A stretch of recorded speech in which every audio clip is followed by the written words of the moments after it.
Welcome to the Tech Egg. Don't get scrambled. Enjoy the video. In this video, I will explain how to use the Binance app to receive USD. First, open your Binance application and tap on the wallet icon, usually found at the bottom right of your screen.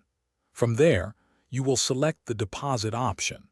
Next, search for and choose USD from the extensive list of available cryptocurrencies to begin the process of receiving your funds.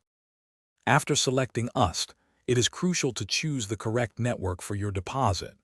Common options include TRC20, ERC20, or BEP20.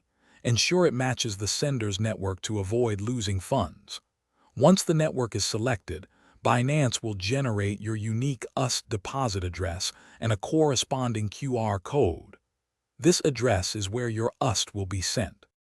Now that you have your deposit address, simply tap the copy icon next to it to save it to your clipboard. You can then share this exact address with the person or platform that will be sending you the USD.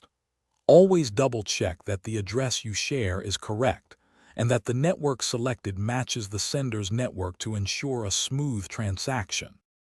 Once the sender initiates the transfer using your provided USD address and chosen network, the funds will be on their way. You can monitor the transaction status directly within your Binance app under the Transaction History or Spot Wallet section. Deposits typically take a few minutes to several minutes to confirm, depending on network congestion, and you will receive a notification upon successful receipt. Thanks for watching. Consider subscribing if I helped unscramble your problems.